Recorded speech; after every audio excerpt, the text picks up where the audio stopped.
मित्रांनो, तुम्हा सर्वांचा स्टडीलॉजी या YouTube चॅनलवर स्वागत आहे। आपण आज बघणार आहोत चॅप्टर 5 चा एक्सरसाइज पार्ट 2। या आधी आपण एक्सरसाइजचा पार्ट 1 बघितला आहे। आता आपण त्याचा नेक्स्ट पार्ट बघणार। चला तर बघूया। बघा आता नेक्स्ट क्वेश्चन काय आपला एक्सरसाइजचा। Question number 4, explain by drawing a figure of electronic configuration. काय म्हटलंय आपल्याला, खाली आपल्याला काहीतरी सेंटेन्स दिलेला आहे आणि त्याबद्दलची आपल्याला ड्रॉइंग काढायची आहे। कशाची? Electronic configuration. आता मॅम इलेक्ट्रॉनिक कॉन्फिगरेशन म्हणजे काय होतं? बघा आपण जो ऑक्टेट रूल बघितला होता ते काय असतं? Electronic configuration. तर तेच आपल्याला आता सोडियम क्लोराइड कसं बनत आहे, म्हणजे सोडियम आणि क्लोरीन कसं कंबाईन होत आहे, कसं इलेक्ट्रॉनचं गेन आणि ऍक्सेप्टन्स करत आहेत, ते सर्व आपल्याला ड्रॉइंगनी दाखवायचं आहे आणि याच्या पुढे आपल्याला त्याला एक्सप्लेन करायचं आहे। चला तर आधी आपण ड्रॉइंग काढूया। काय आहे बघा, सोडियम क्लोराइड कशाने बनेल? एक तर सोडियम आणि दुसरा म्हणजे काय? क्लोरीन। तर आधी आपण सोडियम बनवूया। सोडियमचा कॉन्फिगरेशन काय असतं? 2 8 1, कारण याचा ॲटॉमिक नंबर किती असतो? 11। तर याचं कॉन्फिगरेशन काय येत आहे? 2 8 1। तर आता याचं डायग्राम काढूया आपण। हे आपला न्यूक्लियस, ही फर्स्ट शेल, ही सेकंड ऑर्बिट, ही थर्ड ऑर्बिट। तर आता फर्स्ट ऑर्बिट मध्ये किती इलेक्ट्रॉन्स येतात आपले? बघा 2 इलेक्ट्रॉन्स। तर 2 इलेक्ट्रॉन ही कशाची डायग्राम काढत आहोत आपण? Sodium atom. आणि सेकंड ऑर्बिट मध्ये किती येतील? 8 इलेक्ट्रॉन। आणि लास्ट ऑर्बिट मध्ये किती येईल? 1 इलेक्ट्रॉन। ही झाली सोडियमची डायग्राम। आता प्लस काय येईल? क्लोरीनची। हा आपला nucleus, first orbit, second orbit and third orbit. First orbit याचं कॉन्फिगरेशन काय असतं? 2 8 7। हे बघा, हे सर्व जे कॉन्फिगरेशन आहे हे आपण आधी चॅप्टर मध्ये शिकलेले आहात, तेच आता आपण इथे सांगत आहोत।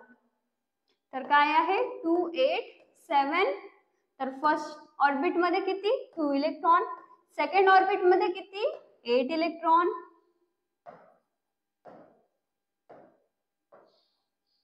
आणि लास्ट ऑर्बिट मध्ये किती आहेत बघा? 7।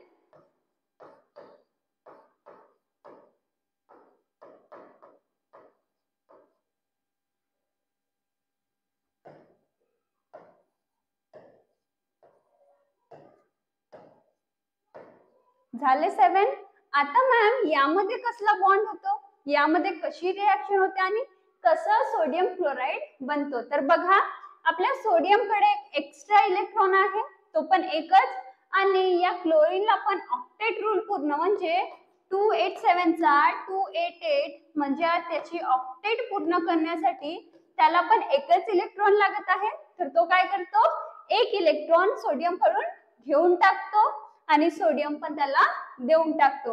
म्हणजे याची ऑक्टेट कशी पूर्ण होते बघा? 28। आणि याची ऑक्टेट कशी पूर्ण होते? 288। का बरं? कारण हा इलेक्ट्रॉन याला देत आहे।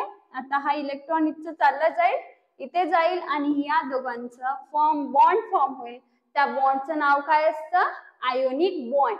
आयोनिक बॉन्ड म्हणजे काय? ज्यामध्ये इलेक्ट्रॉन गेन और ऍक्सेप्ट करतात। बघा, इथे क्लोरीनने इलेक्ट्रॉन ऍक्सेप्ट केला आहे आणि सोडियमने इलेक्ट्रॉन लूज केला आहे। ठीक आहे। तर बघा, आता आपण याची डायग्राम काढूया सेपरेट। सोडियमचं झालं, याचं ऑक्टेट कसं पूर्ण होईल? 2 8। फर्स्ट ऑर्बिट मध्ये 2 इलेक्ट्रॉन, सेकंड ऑर्बिट मध्ये 8 इलेक्ट्रॉन।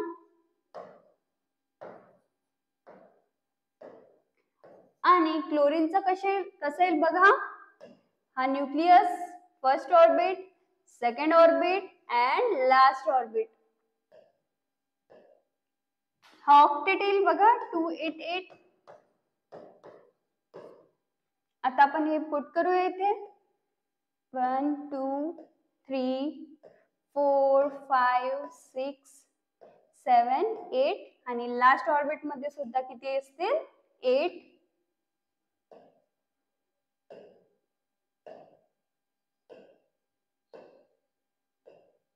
ठीक आहे, तर हे काय झालं representation of formation of sodium chloride.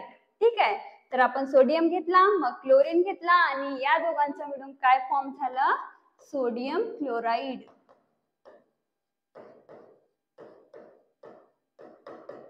जर तुम्हाला हा परीक्षेत क्वेश्चन आला तर तुम्हाला आधी डायग्राम म्हणजे असंच इलेक्ट्रॉनिक कॉन्फिग्युरेशन घेऊन डायग्राम काढायची आहे आणि त्यानंतर मग याचं एक्सप्लेनेशन लिहायचं आहे.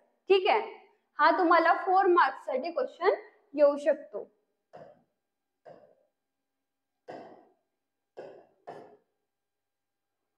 बघा आता काय लिहिलंय आपण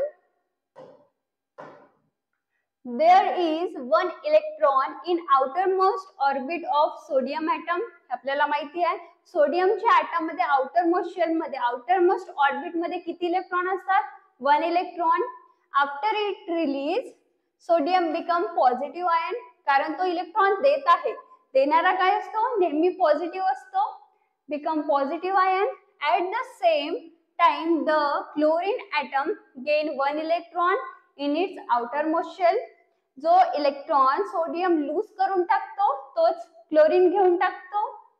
the chlorine atom making the chlorine atom have 8 electron in its outermost orbit आणि मग त्याचे ऑक्टेट पूर्ण होते. Due to this process chlorine negative ion is form, आणि तो इलेक्ट्रॉन ऍक्सेप्ट करताय दुसऱ्याकडून गेन करत आहे, म्हणजे काय होईल त्याच्यावर कोणता चार्ज आहे निगेटिव्ह चार्ज, म्हणजे तो निगेटिव्हली चार्ज आयन होईल. Due to electrical attraction between the positive ion of sodium and the negative ion of chlorine the ionic bond is form. आणि बघा सोडियम क्लोराइड कसं बनतं, जेव्हा हे दोन्ही आपलं गेन किंवा इलेक्ट्रॉन लूज करतात तर त्याने काय होते त्यामध्ये पॉझिटिव्ह निगेटिव्ह चार्ज फॉर्म होतात आणि पॉझिटिव्ह निगेटिव्ह अट्रॅक्ट होतात. तर या पॉझिटिव्ह निगेटिव्हच्या दोघांच्या अट्रॅक्शन मुळे जो काही बॉन्ड फॉर्म होतो त्या बॉन्डचं नाव काय आहे ionic bond between them and this result in the formation of sodium chloride. आणि याचं फॉर्मेशन म्हणजे आयोनिक बॉन्ड मुळे सोडियम क्लोराइड फॉर्म होतो. ठीक आहे, बघा आपण खाली रिएक्शन लिहिली आहे. सोडियमचं जेव्हा आपण 1 इलेक्ट्रॉन देऊन टाकू तर तो 1 युनिपॉझिटिव्ह होईल, म्हणजे एक पॉझिटिव्ह चार्ज येईल त्याच्यावर. नंतर बघा क्लोरीन तो इलेक्ट्रॉन घेऊन टाकेल 1 इलेक्ट्रॉन, तर तो काय होईल युनि निगेटिव्ह होईल आणि या दोघांचं मिळून काय फॉर्म होईल NaCl. तर अशा प्रकारे आपला सोडियम क्लोराइड हा फॉर्म होतो. ही झाली इन्फॉर्मेशन. आता बघा नेक्स्ट क्वेश्चन काय आहे. जसं आपण सोडियम क्लोराइड बघितलं तसं इथे क्वेश्चन काय आहे फॉर्मेशन ऑफ मॅग्नेशियम क्लोराइड. ठीक आहे, तर आता आपण मॅग्नेशियम क्लोराइड कसा फॉर्म होतो ते बघूया. आधी आपण काय काढणार, आधी आपण डायग्राम काढूया. मॅग्नेशियम ॲटम,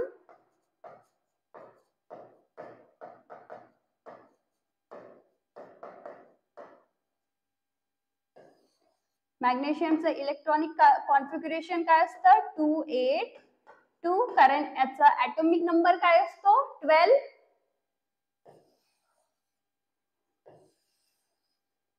फर्स्ट शेल मध्ये किती येणार बघा 2, सेकंड शेल मध्ये 8,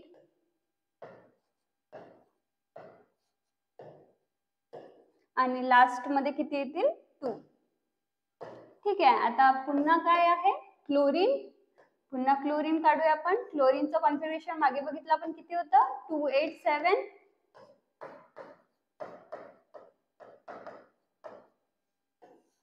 first second third orbit. First orbit मध्ये किती 2 इलेक्ट्रॉन, सेकंड मध्ये 8, आणि लास्ट ऑर्बिट मध्ये किती आहे बघा इलेक्ट्रॉन्स 7.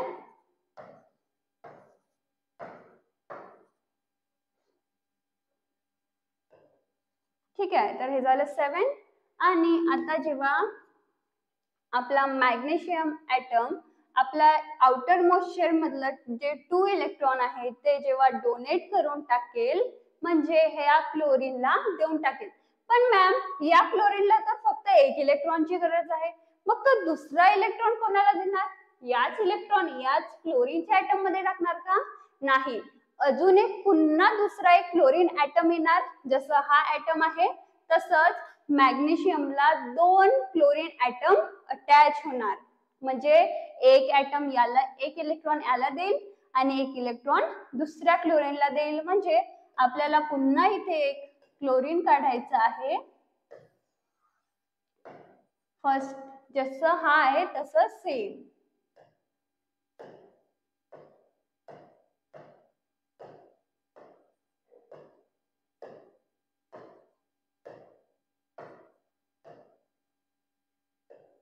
ठीक आहे, आता काय होईल? हा 1 इलेक्ट्रॉन इकडे जाईल, दुसरा इलेक्ट्रॉन या क्लोरीन कडे जाईल. आणि जेव्हा हे असं होईल तर मॅग्नेशियमवर कोणता चार्ज येईल? Positive charge. पण किती पॉझिटिव्ह चार्ज येईल? 2, कारण तो दोन्ही इलेक्ट्रॉन डोनेट करत आहे. आणि यावर सुद्धा किती येईल? Cl minus Cl minus. आणि इथे कोणता चार्ज येईल? Mg2+. तर आता बघा, याच्यावर पॉझिटिव्ह चार्ज आहे, याच्यावर निगेटिव्ह चार्ज आहे. आता पॉझिटिव्ह निगेटिव्ह मध्ये काय होतं? अट्रॅक्शन होतं. आणि त्या अट्रॅक्शन मुळे त्यामध्ये बॉन्ड बनतो. त्या बॉन्डचं नाव काय आहे? Ionic bond. आणि त्या बॉन्ड मुळे मॅग्नेशियम क्लोराईड बनतो. तर आता यामुळे काय बनेल? यामुळे बघा, जर आपण इथे 2 इलेक्ट्रॉन डोनेट करून टाकले तर याचं ऑक्टेट कसं होईल? 2-8. आणि याचं कसं होईल?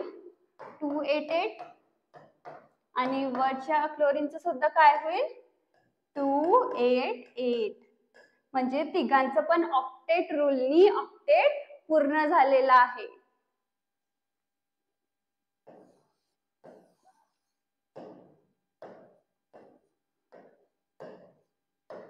मॅग्नेशियमचा आउटर मोस्ट शेल पूर्ण भरलेला आहे. पुन्हा यामध्ये 2 इलेक्ट्रॉन, 2 क्लोरीन, 2, 3. याचा कॉन्फिगरेशन काय आहे? 2-8-8. म्हणजे फर्स्ट शेल मध्ये, फर्स्ट ऑर्बिट मध्ये किती इलेक्ट्रॉन? 2 इलेक्ट्रॉन. सेकंड मध्ये 8 इलेक्ट्रॉन. थर्ड मध्ये सुद्धा 8 इलेक्ट्रॉन. आता हे काय झालं? MgCl2. म्हणजे मॅग्नेशियम क्लोराईड. तर याचा फॉर्म्युला काय होतो? MgCl2. ठीक आहे, तर हे झालं फॉर्मेशन ऑफ मॅग्नेशियम क्लोराईड. आपण बघितलं, मॅग्नेशियम आपला इलेक्ट्रॉन डोनेट करून टाकतो. तेच डोनेट केलेला इलेक्ट्रॉन कोण घेतो? हा एक क्लोरीन घेतो आणि हा एक क्लोरीन घेतो. आणि अशामुळे त्या दोघांमध्ये बॉन्ड फॉर्म होतो. आणि त्या बॉन्ड फॉर्म झाल्यामुळेच त्यामध्ये मॅग्नेशियम क्लोराईड फॉर्म होतो. ठीक आहे.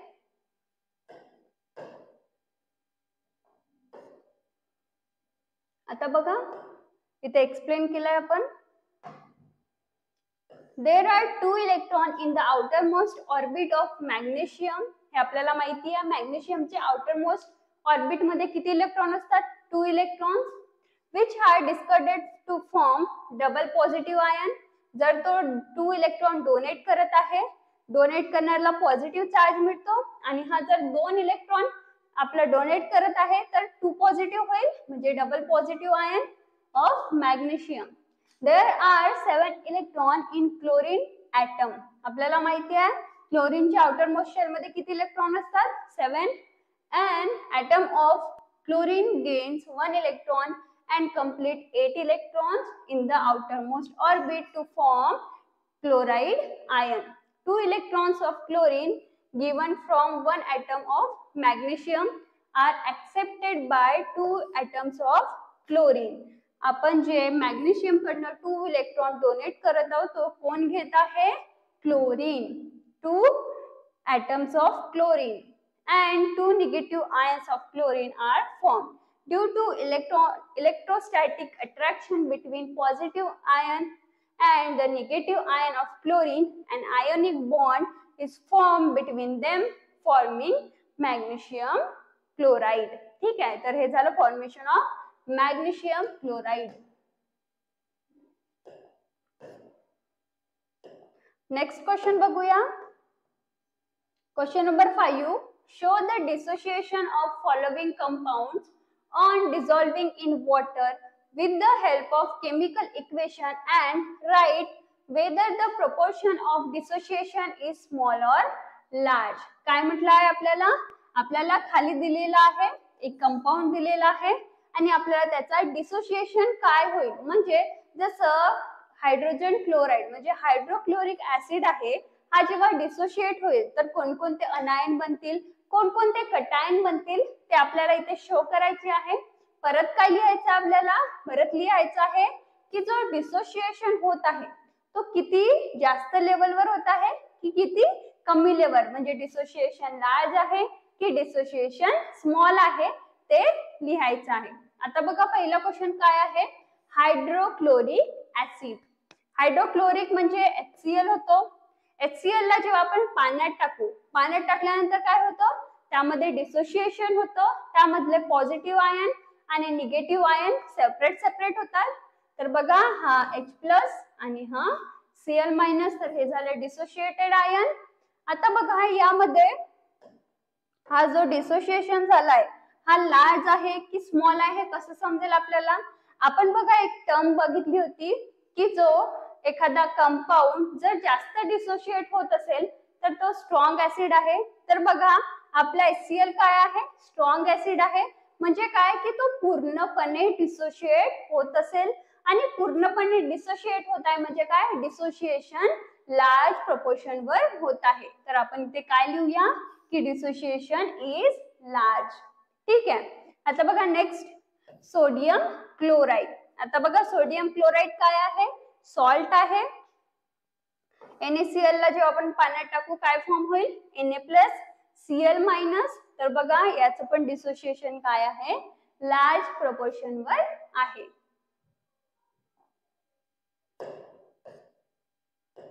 नंतर बघा पोटॅशियम हायड्रॉक्साइड. पोटॅशियमचं K, हायड्रॉक्साइड म्हणजे OH-. तर याचं डिसोसिएशन काय होईल, K+ OH-. आता याचं डिसोसिएशन हा काय आहे, हा एक बेस आहे. बेस कसं ओळखणार मॅम आम्ही, जर एखाद्या कंपाऊंड मधून डिसोसिएशन केल्यानंतर OH- आयन निघत आहे म्हणजे काय आहे, तो बेस आहे. आणि बघा KOH हा काय आहे, स्ट्रॉंग बेस आहे. आणि जर एखादा बेस खूप जास्त प्रमाणावर डिसोशिएट होत आहे म्हणजे तो स्ट्रॉंग बेस आहे आणि हा स्ट्रॉंग बेस आहे म्हणजे याचं डिसोसिएशन जास्त होणार, डिसोसिएशन लार्ज प्रोपोर्शन वर होणार. तर काय लिहू आपण, डिसोसिएशन इज लार्ज. नंतर बघा अमोनिया. अमोनिया म्हणजे NH3. तर याचं कसं होते बघा डिसोसिएशन, NH4+ OH-. पण मॅम आता इथे कुठे तर आम्हाला OH- दिसत नाही आहे, इथे कुठे आम्हाला ऑक्सिजन दिसत नाही आहे, मग हा डिसोसिएशन झाल्यानंतर OH- कसा निघतो? तर बघा आपण याला वॉटर मध्ये डिसोशिएट करत आहोत. तर वॉटर मध्ये जे काही वॉटरचा फॉर्म्युला काय असतं, H2O. वॉटर मध्ये ऑक्सिजन आहे तर तिथला तो ऑक्सिजन या अमोनिया सोबत ऍड होतो आणि त्यानंतर मग हा डिसोशिएट होतो. तर बघा हा काय आहे, डिसोसिएशन इज स्मॉल. म्हणजे काय असेल, हा वीक बेस. आपल्याला माहिती आहे अमोनिया हा वीक बेस आहे कारण त्याचं डिसोसिएशन खूप कमी प्रमाणात होतो. नंतर बघा ऍसिडिक ऍसिड म्हणजे काय असतं, CH3COOH.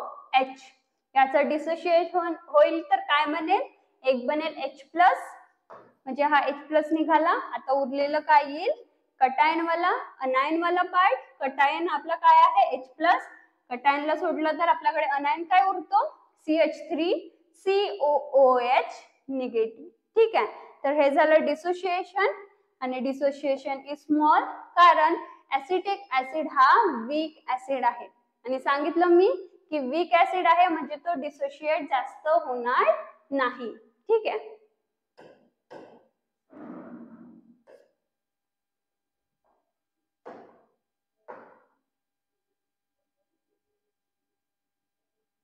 तर बघा मॅग्नेशियम क्लोराइड MgCl2 याला जेव्हा आपण डिसोशिएट करू काय फॉर्म होईल Mg2 plus and 2Cl minus. तर बघा हा सुद्धा काय आहे सॉल्ट आहे आणि याचं डिसोसिएशन लार्ज प्रपोर्शन वर होतो.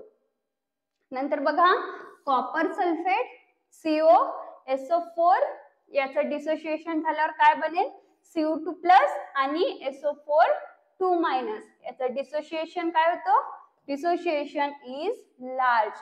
म्हणजे यामध्ये जेव्हा आपण डिसोसिएशन करू तर त्याचे जास्तीत जास्त मॉलिक्यूल डिसोशिएट म्हणजे वेगवेगळे होणार. तर हे झालं काय होतं डिसोसिएशन. आता बघा नेक्स्ट क्वेश्चन काय आहे. Write down the concentration of each of following solution in gram per litre and mole per litre. काय म्हटलं आहे आपल्याला खाली दिलेले आहे काय खाली आपल्याला सोल्युशन दिलेले आहे त्यांचं आपल्याला कॉन्सन्ट्रेशन टर्म्स लिहायचं आहे. कशा कशामध्ये एक तर ग्राम पर लिटर मध्ये आणि दुसरं मोल पर लिटर मध्ये. आता मॅम बघा पहिला question 7.3 gram HCl in 100 ml solution. आता यामध्ये ग्राम दिला आहे ml म्हणजे आपण लिटर मध्ये कन्वर्ट करू शकतो. तर आम्ही हे तर लिहू शकतो मॅम ग्राम पर लिटर पण आता हे मोल पर लिटर कसं लिहायचा आपल्याला बघा इथे गिवन दिलेला आहे गिवन किती किती आहे आणि आपल्याला HCl दिलेला आहे म्हणजे यावरनं आपण मोल काढू शकतो. तर आधी आपण काय करूया आपण ग्राम पर लिटर मध्ये काढूया.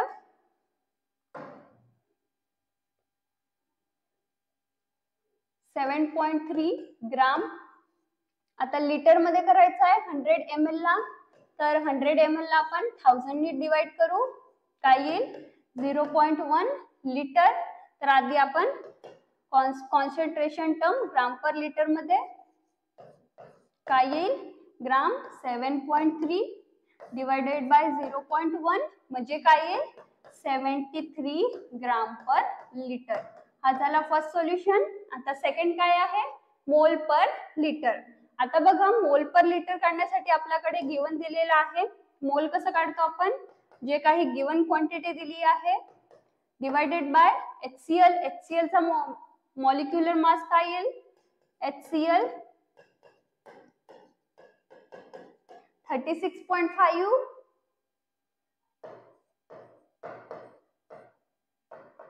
आता बघा आपण याला काय करणार डिवाइड करणार.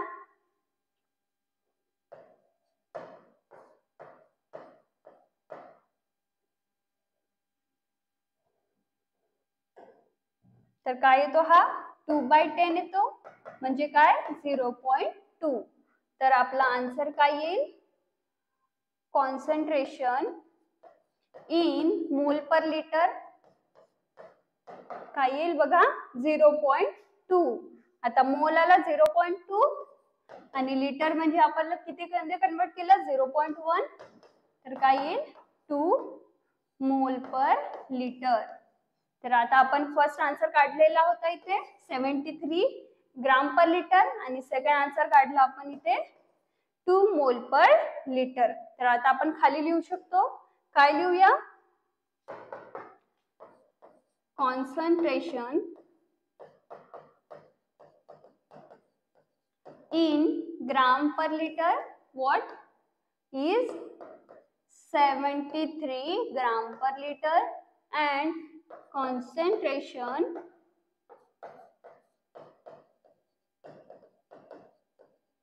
in mole per liter is 2 mole per liter. ठीक आहे हा झाला फर्स्टचा आन्सर. नेक्स्ट बघूया आपल्याला असंच नेक्स्ट क्वेश्चन पण सोडवायचा आहे. बघूया इथे काय लिहिलं आहे 2 ग्राम NaOH इन 50 ml सोल्युशन. आता बघा आपण NaOH टाकला आहे 50 ml सोल्युशन मध्ये. तर आता आपल्याला याचं कॉन्सन्ट्रेशन काढायचं आहे. तर बघा काय काढूया आपण ते 2 ग्राम ऑलरेडी दिलेलं आहे 50 ml आहे याला लिटर मध्ये कन्वर्ट करायचं आहे 50 डिवाइडेड बाय 1000 काय येत आहे 0.05. आधी आपण काय काढू concentration in gram per litre. Gram किती आहे 2 आणि काय येतो हा 0.05 म्हणजे काय येईल 40 ग्राम पर लिटर. नेक्स्ट बघूया आता काय काढायचं आपल्याला मोल पर लिटर. तर काय त्यासाठी काय काढूया आधी मोल काढूया. मोल साठी आपल्याला गिवन किती आहे 2 आणि NaOH चा बघा मॉलिक्युलर मास Na म्हणजे आपला सोडियम 23 प्लस 16 प्लस 1 40 येत आहे. तर काय होईल 1/20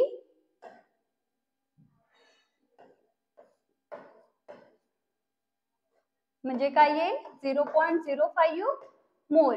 तर आता आपण कॉन्सन्ट्रेशन इन मोल पर लिटर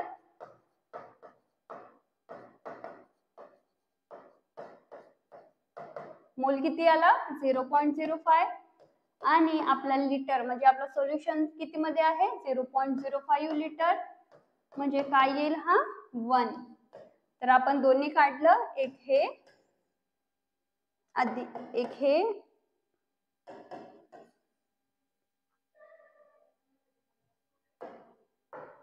काय लिहूया आपण आधी concentration in gram per litre is काय आलं 40 ग्राम पर लिटर आणि दुसरं काय आहे कॉन्सन्ट्रेशन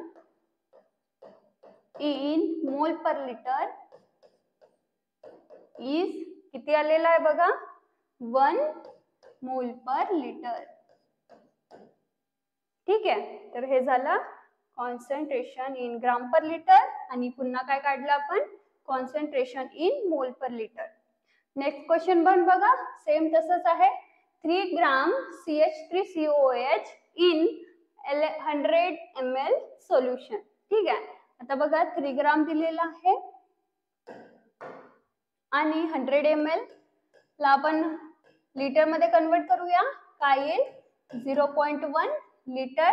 आता आपण काय काढूया gram per litre gram 3 divided by 0.1 किती येईल हा 30. बघा याला पॉइंटला आठवायचं असतं तर आपण वर घेतो म्हणजे 30 ग्राम पर लिटर. आता मोल काढूया काय येईल गिवन 3 दिलेला आहे. आता याचा मास काढूया कार्बन म्हणजे 12 हायड्रोजन 3 कार्बन 12 ऑक्सिजन 32 H1. तर आता बघा याला कॅल्क्युलेट करूया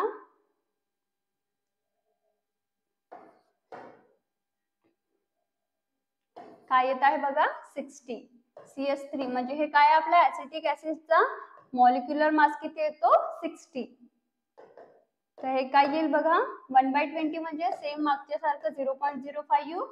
आता आपण काय काढूया मोल पर लिटर 0.05 आपलं किती आलं सोल्युशन 0.1. तर आता आपण काय करूया 0.5 म्हणजे काय येत आहे आपला 0.5 मोल per litre.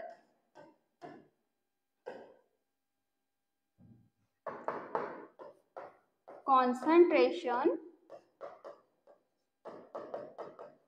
In gram per litre is काय आलं बघा 30 ग्राम पर लिटर आणि दुसरं कॉन्सन्ट्रेशन इन मोल पर लिटर इज 0.5 मोल पर लिटर. ठीक आहे.